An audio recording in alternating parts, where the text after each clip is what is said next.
ISF পার্টিকে বাঁচানো শুধু লক্ষ্য নয়, বাংলাকে বাঁচানোর জন্য বলেন কি কি করতে হবে, আমরা সেই প্রস্তুত আছি।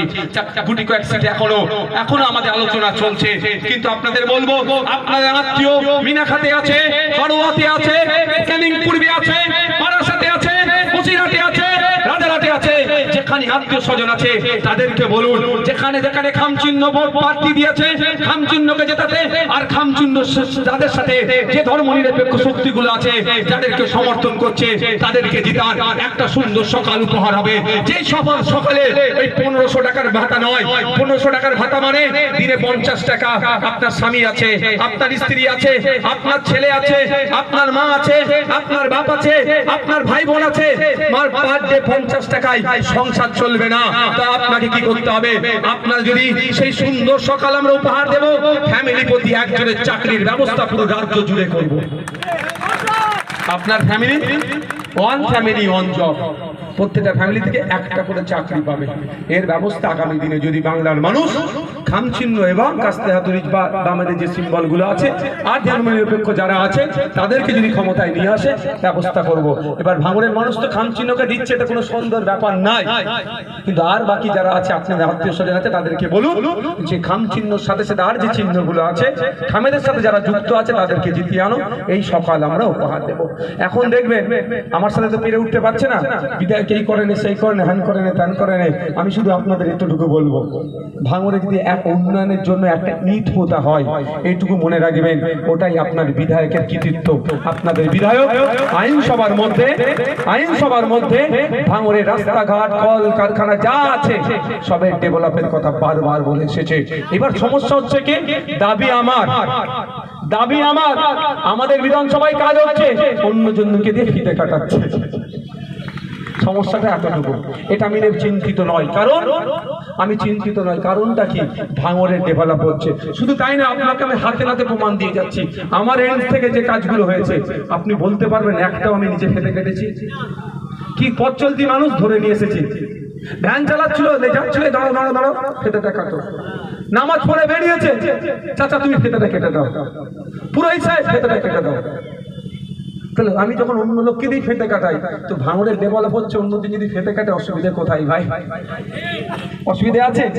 আপনারা বলুন 2021 থেকে 2011 থেকে 2021 এই সময়কালের মধ্যে যতটা না উন্নতি হয়েছে ভাঙড়ে, যতটা না উন্নতি হয়েছে 2021 থেকে 2026 উন্নতি বেশি হয়েছে কি হয়নি বলুন? আমার তো উন্নতি করার দায়িত্ব নয়, আমার কি দায়িত্ব? সরকারের কানে ঢুকানো, সরকারের কাজ কি সেটা করা। আমি যদি সরকারে থাকতাম তাহলে প্রশ্ন করতে পারতেন, ভাইজান আপনি লাইটটা, আপনি বিধায়ক, আপনার এলাকায় লাইট হচ্ছে, আপনি নিজে উদ্বোধন করলেন না কেন? আমি লাইটের প্রস্তাব, ক্যামেরার প্রস্তাব, মহিলাদের জন্য, ভাঙড়ের মায়েদের জন্য, ভাঙড়ের বোনেদের জন্য, ভাঙড়ের বেটিদের জন্য এখানে একটা 1 নম্বর ব্লকে কলেজ আছে 1998 তৈরি, ভাঙড় 2 নম্বর ব্লকে একটা কলেজ তৈরি দাবি করেছি। আজ হয়নি কাল হবে, দাবি তো আমি করেছি। ভাঙড়ের ছেলেরাই এই শাহজাহান বুলবুল এখানে আছে, বামনঘাটাতে বক্সারগো নামটা বলে পিউঢালি না কি নাম আছে, পিউঢালি, তহুরা খাতুন আপনার জামলগাছিতে। শুধু তাই নয়, ভালো ভালো আইএসএল ফুটবল খেলেছে ভাঙড়ের ভূমিপুত্র। তো এই এখানকার ছেলেরা ভালো খেলোয়াড়ও আছে, যেমন পড়াশোনাতে বিসিএস অফিসার আছে, আর্মির লোক আছে, বিএসএফ এ আছে, সেই ধরনের প্রফেসরও ভাঙড়ের আছে, ঠিক সাথে সাথে খেলাধুলাতেও আছে। আমি অপদার্থ খেল মিনিস্টারকে বলেছিলাম, স্পোর্টস মিনিস্টারকে বলেছিলাম ভাঙড়ে একটা উন্নত মানে স্পোর্টস কমপ্লেক্স দেওয়ার জন্য, দেয়নি, আগামী দিনে দিতে বাধ্য হবে। কিন্তু আমি দাবিটা তুলেছি, আগামী দিনে দেখবেন স্পোর্টস কমপ্লেক্সের জন্য কি হবে, ভিত্তি স্থাপনের কাজ হবে। হয়তো আমাকে ফেতেটা কাটতে দেবে না, কিন্তু হবে তো ভাঙড়ে। এটাই তো আমার জয়। আপনাদের বলবো যে এইগুলো আমি আমার পারফরমেন্স করে গিয়েছি, কিন্তু দুর্ভাগ্য পশ্চিমবাংলা বিধানসভাতে দুটো রীতি নাই। এই রীতি দুটো হওয়া দরকার। প্রথম রীতি কি, লাইভ চলে না। আমি কি বক্তব্য দিচ্ছি, আপনার বিধায়ক কি বক্তব্য দিচ্ছে, আপনাদের জানা দরকার আছে না নাই ভাই? গিয়ে ঘুমাচ্ছে না বিজেপির সুরে সুর মিলাচ্ছে, না বিজেপি তৃণমূলের দুর্নীতির সাম্প্রদায়িক শক্তির বিরুদ্ধে কথা বলছে, জানা দরকার। লাইভ নাই, সমস্যা ওখানে।